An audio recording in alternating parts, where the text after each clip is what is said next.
Good morning, students. Today we will be discussing about the next furthermost step of our globalization. अभी तक what we have read, globalization क्या है, तो हमने देखा कि globalization is flow of ideas, commodities, people and many more. Causes क्या क्या थे वो सब पढ़े हमने, और हमने ये भी पढ़ा कि ग्लोबलाइजेशन की वजह से क्या इम्पैक्ट जो है वो पड़ रहा है. ये सारी चीजें हमने पढ़ ली, कॉन्सिक्वेंसेस पढ़ लिए, सब कुछ पढ़ लिया. अब एक चीज हम और देखेंगे, लेकिन यहाँ पे वो हम क्या देखेंगे कि वो कौन कौन सी चीजें हैं. Everybody is not welcoming globalisation, so people are resisting to globalisation. रुकावटें भी हैं ग्लोबलाइजेशन की, उसमें लोग अगेंस्ट में, प्रोटेस्ट में भी जा रहे हैं ग्लोबलाइजेशन के. That we will be reading here in this topic, resistance to globalisation. अब किन किन चीजों पे बेसिकली रेजिस्टेंस हो रहा है हम देखते हैं. इकोनॉमिक भी हो रहा है, हम कल्चरली देखते हैं तो कल्चरली भी हो रहा है, हम देखते हैं सोशली और पॉलिटिकली. हर तरह से ग्लोबलाइजेशन का जो है वो रेजिस्टेंस हमको देखने को मिलता है. तो क्यों हुआ?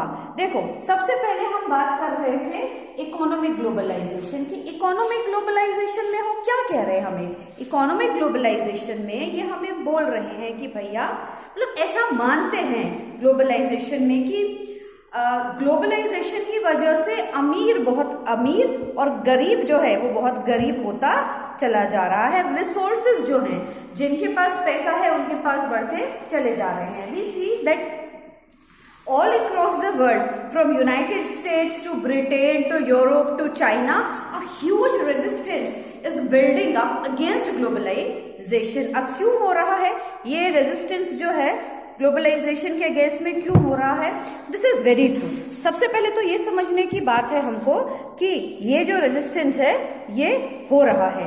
This resistance which is going on, ये कल्चरली भी हो रहा है. कल्चरली क्यों हो रहा है? कल्चरली लोगों का कहना है कि अगर हम ग्लोबलाइजेशन की वजह से हर कल्चर की जो प्रेजेंस है वो अगर हर जगह हमको मिलने लगेगी तो किसी एक पर्टिकुलर कल्चर की इंपॉर्टेंस तो रहेगी ही नहीं. और जब किसी एक पर्टिकुलर कल्चर की इंपॉर्टेंस नहीं रहेगी तो हमारी कल्चर की इंपॉर्टेंस हम कैसे बता पाएंगे? हर जगह सब कुछ वही चल रहा है. सोशली में ये कि The entire world has become a global village. सब कुछ जो है बहुत छोटा सा एक जगह पे लिमिटेड होके रह गया है. पॉलिटिकली जितने एक पॉलिटिकल आइडिया आने में देर लगती है वो सारे वर्ल्ड में स्प्रेड हो जाता है, बाकी पूरे वर्ल्ड में जो चीज है वो स्प्रेड हो जाती है.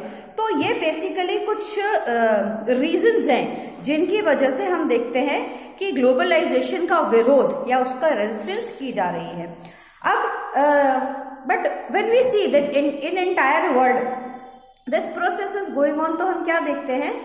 Each of the issue arises as a fallout of globalization, not to see the interconnectedness of this resistance as one of the essential and implicity target of globalization is to miss the woods of the trees. ये क्या है? एक कहावत है, कैसे काम आती है कि हम क्या कर रहे हैं, हम जड़ को नहीं पकड़ रहे हैं, हम क्या कर रहे हैं, सीधा पेड़ को काटने में लगे कि भाई ग्लोबलाइजेशन को हटा दो. भाई हटा दो, लेकिन उसकी कोर वैल्यू में तो पहुंचो, ये तो पता करो कि क्या प्रॉब्लम्स हैं, क्यों हैं. अब what is remarkable is that the resistance is contrary to what one might accept from the fact that its sources lies wherever in the senses of deprivation experienced by the working people. जो working लोग हैं, जो एक जगह से दूसरी जगह तक जा रहे हैं ग्लोबलाइजेशन के थ्रू, वो कौन सा फ्लो ऑफ पीपल, जो वो जा रहे हैं अलग अलग कंट्रीज में, वो खुद ही रेजिस्ट करने लगे हैं इन चीजों को. क्यों करने लगे हैं? क्योंकि बहुत सारे प्रैक्टिकल प्रॉब्लम्स उन लोगों को फेस करते हैं. जैसे हम देखेंगे, हम एक ग्रीस का एग्जाम्पल लेते हैं. In Greece where the people had elected a left wing where serious government to fight the harsh austerity measures imposed by the country's creditors. Now the government ultimately क्या करा गवर्नमेंट ने? They caved in the creditors' demand and accept the things of USA. Likewise, USA, the self-styled जो socialist है, Bernie Sanders हैं, who had drawn wide support during his campaign for presidential candidacy by taking bold stands against Wall Street. Ultimately क्या होता है? They withdrew the contest. नहीं वो लड़ पाते हैं तो अलग कर देते हैं। ग्रीस क्या कह रहा है? ग्रीस ये कहने पर उतारू हो रहा है कि जब ग्रीस में ने लोगों ने सोशलिस्ट गवर्नमेंट को जिताया कि भैया उससे हमारा कुछ अच्छा हो पाएगा, कुछ प्रैक्टिकली हम कुछ कर पाएंगे, लेकिन हुआ ऐसा नहीं हो पाया। उल्टा वो जो क्रेडिटर्स थे उनके उसमें ही जो है, जो गवर्नमेंट है उनके उसमें ही चली गई। यूएसए की तरह कंप्लीट लिबरलाइजेशन के ऊपर जो है वो गवर्नमेंट आ गई और जिस पर्पस के लिए उन्होंने वोट दिया था वो नहीं हो पाया। तो अब ग्लोबलाइजेशन का इम्पैक्ट, पॉलिटिकल इम्पैक्ट है ये कि यूनाइटेड किंगडम की गवर्नमेंट से इम्पैक्ट होकर ग्रीस ने ऐसा किया। अब क्या देखते हैं हम कि रेजिस्टेंस टू ग्लोबलाइजेशन क्या रेफर कर रहा है? It is a gamut of struggles and actions of social group and individuals in response to the dislocating consequences to the reform and its effect in the spheres of economy and politically। तो बहुत तरीके से हम देखते हैं लोग globalisation के against में जो है वो रेजिस्ट करने की कोशिश जो है वो कर रहे हैं। अब हम देखते हैं कैसे रेजिस्ट कर पा रहे हैं वो। बहुत सारे एंटी ग्लोबलाइजेशन मूवमेंट्स जो है वो चलाए गए। अब ये जो एंटी ग्लोबलाइजेशन मूवमेंट्स हैं या इनको हम काउंटर ग्लोबलाइजेशन मूवमेंट्स भी बोलते हैं, ये वो सोशल मूवमेंट्स हैं इकोनॉमिक ग्लोबलाइजेशन के अगेंस्ट में। These movements is also commonly referred as the global justice movement. उसके नाम से भी इनको जानते हैं। इनको ऑल्टर ग्लोबलाइजेशन के नाम से भी बोला जाता है, एंटी ग्लोबलिस्टिक मूवमेंट के नाम से भी इनको बोला जाता है। तो बहुत सारे नामों से इन मूवमेंट्स को जो है वो हम देखते हैं, हम समझते हैं इनको। अब क्या होता है? Now the participation base in this movements is their criticism on number of related ideas। बहुत सारे आइडियाज से वो जो है वो फेवर नहीं करते ग्लोबलाइजेशन के केस में। Now what is shared is that participants oppose large multinational corporation। सबसे बड़ा रेजिस्टेंस क्या है कि जो MNCs हैं इनके अगेंस्ट में होते हैं। क्यों होते हैं? अच्छा, उसके बाद they are having unregulated political power, they exercise through trade agreements and deregulate financial market. तो ये सारी प्रॉब्लम्स आती हैं। अब क्या होता है स्पेसिफिकली जो कॉर्पोरेशंस है they are accused of seeking to maximise profit. ये जो एमएनसीज मल्टीनेशनल कंपनी है बाहर के देशों से यहाँ आ रही हैं, तो ये किस लिए आ रही हैं? प्रॉफिट कमाने के लिए तो आ रही हैं, हमारे लिए कुछ करने के लिए तो आ नहीं रही। तो ये क्या करती है? इनके जो कंपनसेट करते हैं गवर्नमेंट जो है, इनको बहुत सारी फैसिलिटीज देती है आने के लिए। तो ये लोग क्या करते हैं? ये यहाँ के मार्केट्स पर होल्ड कर हम बहुत सारे लोग जो है उनको उनका रोजगार छीन देते हैं। तो अब आपको अगर बढ़िया क्वालिटी की चीज सस्ते दामों में मिल रही है तो हम क्या करेंगे? बीइंग अ ह्यूमन बीइंग हम वही लेंगे। तो इससे हमारे जो जिनको हम फुटकर व्यापारी बोलते हैं, हमारे उन लोगों को बहुत नुकसान होता है। तो इसीलिए भी इन सब चीजें इसका एमएनसीज का जो है वो विरोध किया जाता है, जो कि पार्ट है एक रेजिस्टेंस का ग्लोबलाइजेशन के अगेंस्ट में। तो इस और बहुत सारे जो एंटी ग्लोबलाइजेशन एक्टिविस्ट हैं दे अपोज ग्लोबलाइजेशन इन जनरल और in the call for forms of global integration. ये कहते हैं दैट ग्लोबल इंटीग्रेशन क्या है? That better provide democratic representation and advancement of human rights. ये ह्यूमन राइट्स की बात ज्यादा करते हैं कि फेयर ट्रेड होना चाहिए, सस्टेनेबल डेवलपमेंट होना चाहिए। इन सारी चीजों के ऊपर जो है ये ज्यादा जो है वो बात करते हैं। अब 20th सेंचुरी के बाद में हम देखते हैं कि क्या हुआ। देखो,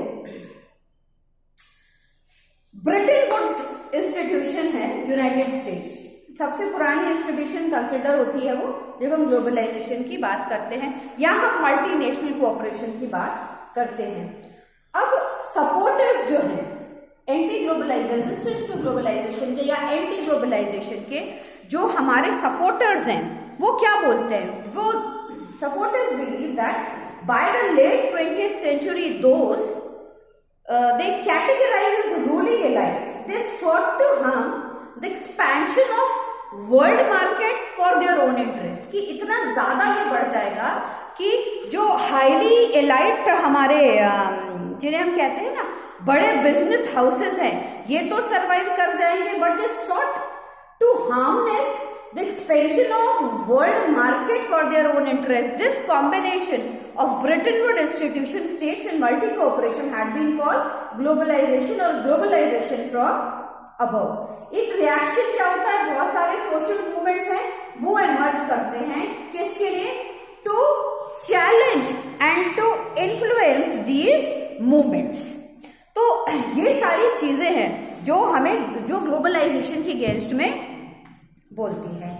अब तो ये तो हम बात कर रहे थे वर्ल्ड लेवल की। नाउ वी विल सी कि इंडिया ने, हमारी कंट्री इंडिया ने कैसे क्या इम्पैक्ट पड़ा, रेजिस्ट किया नहीं किया, उसके साथ में मिले क्या नहीं मिले। तो now we will talk about the impact of globalization in India. हमारी कंट्री में ग्लोबलाइजेशन के वो क्या हुआ, बेनिफिशियल हुआ नहीं हुआ, ये सारी चीजें जो है वो हम पढ़ेंगे। देखो इंडिया मिक्स रहा, इंडिया पर जो ग्लोबलाइजेशन का इम्पैक्ट है वो काफी मिक्सचर फॉर्म में जो है वो हमको काफी मिक्सचर फॉर्म में जो है वो हमको देखने को मिलता है।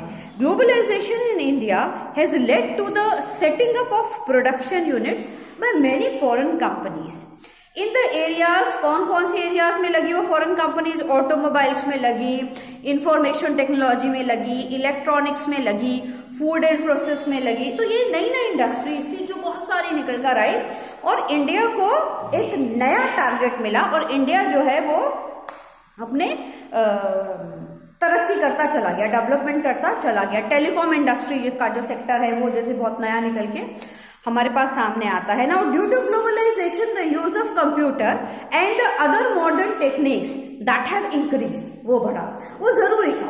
हमारे डेवलपमेंट फेज के लिए हम क्या देखते हैं कि IT is the most important thing जिससे हमारा जुड़ाव हुआ, जो कि बहुत जरूरी था।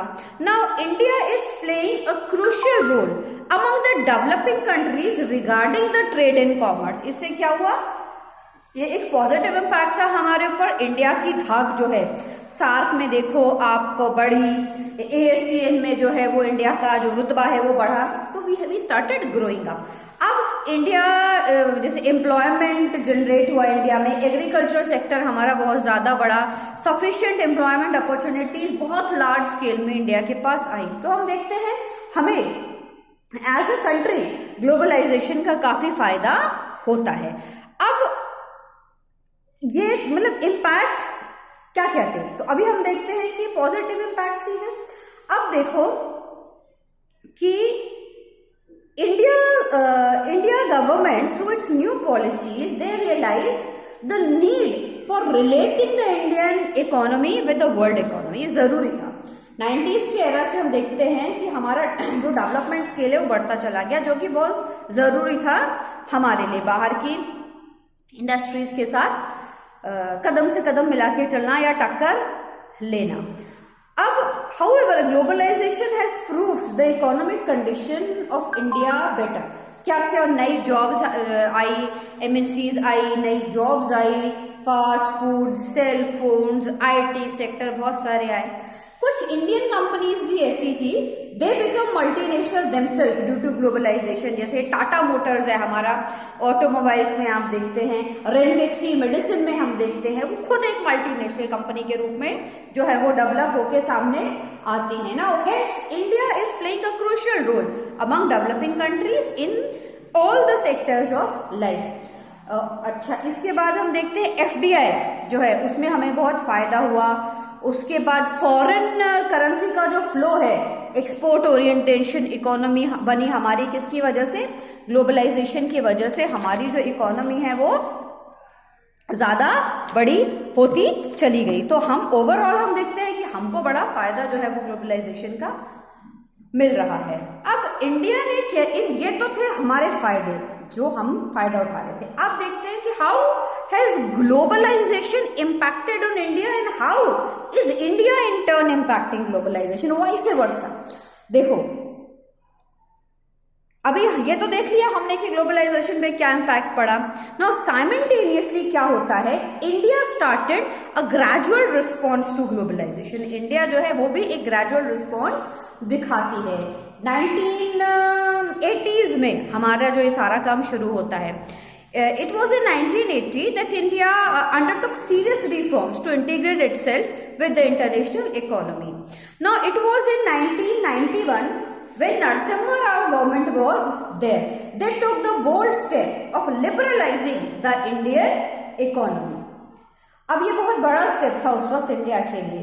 And they started promoting foreign direct investment, बाहर से इन्वेस्टमेंट को बहुत ओपनली उन्होंने खोला। Now in this stepping year India जो है it embarked on a programme of economic reform that sought increasingly to deregulate various sectors including trade and foreign investment. बढ़ता चला गया। क्या हुआ, सबसे पहले ट्रेड पॉलिसी जो है वो हमने रिफॉर्म की। अर्लियर पहले जो हमारा लाइसेंसिंग सिस्टम था उसको लिबरलाइज किया इंडिया ने। It proved that heavy scale down and removed on tariffs, और जो बड़े बड़े टैक्स एंड ऑल था, बड़े टैरिफ लगाए जाते थे वो खत्म कर दिए गए। क्वांटिटेटिव रेस्ट्रिक्शंस जो है इंपोर्ट पर वो रखे गए। काफी चीजों को जो है नरसिम्हा राव गवर्नमेंट ने हमारी चेंज किया। उसके बाद हम देखते हैं इंडस्ट्रियल पॉलिसी जो है हमारी वो चेंज होती है। It sought abolition of industrial licensing except for few specific industries. पहले क्या था, हर चीज के लिए लाइसेंस सब कुछ करना पड़ेगा, लेकिन अभी लिबरलाइजेशन के उसमें कम कर दिया इन चीजों को, लीनियंट हो गई गवर्नमेंट थोड़ी। अब फाइनेंशियल रिफॉर्म्स पर क्या इम्पैक्ट पड़ा, देखो प्राइवेट सेक्टर में जो हमारा प्राइवेट सेक्टर बैंक था ये including foreign joint ventures bank, they came to be permitted, उनको परमिशन दी गई कि आप आए और यहाँ पर अपना सेटअप करें। इससे क्या हुआ, to expand their operations. Now a policy regime for private non banking finance companies come to be establish. तो अलग अलग जो चीजें हैं वो हमने शुरू करी, इंडिया ने शुरू करी किस चीज के लिए, ग्लोबलाइजेशन को ऑप्ट करने के लिए, क्योंकि हमारे पास और कुछ था नहीं। तो ये जो सारी चीजें हैं इनको मिलाकर प्रोग्रेस की राह पर हम लोग चले।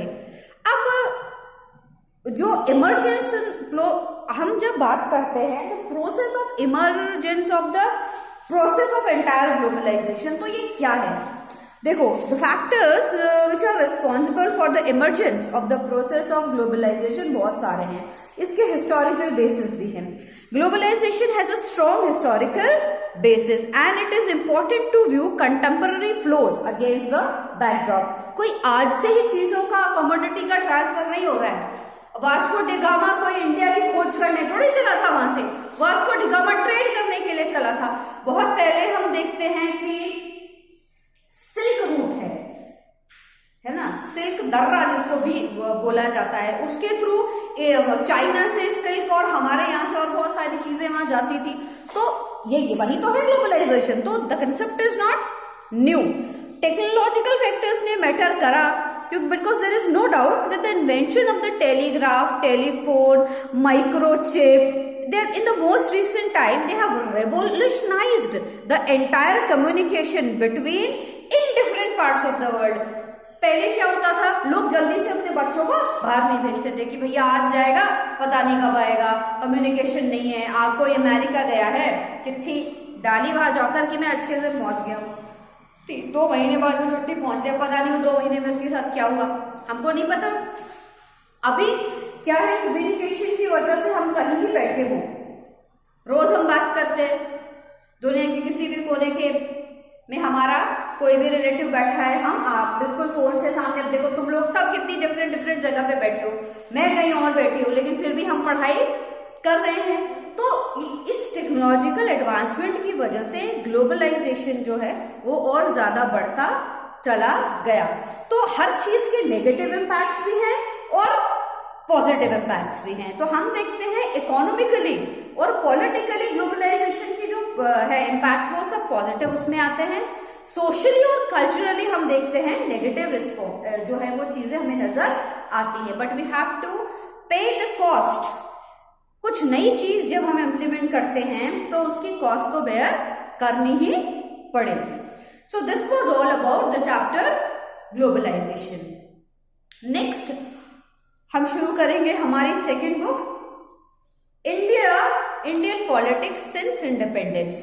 बहुत इंपॉर्टेंट है वो बुक और इस बुक से बहुत ज्यादा इंटरेस्टिंग है।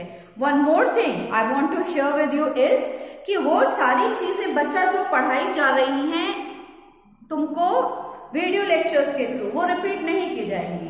तो आप रोज पढ़ें और रिस्पॉन्स भी दें। आप लोग दे रहे हैं, मैक्सिमम अटेंडेंस हमारी क्लास की ही ज्यादा रहती है और and I am very much thankful to all of you because तुम लोगों की वजह से ही as a class teacher I am proud. So thank you very much and see you soon.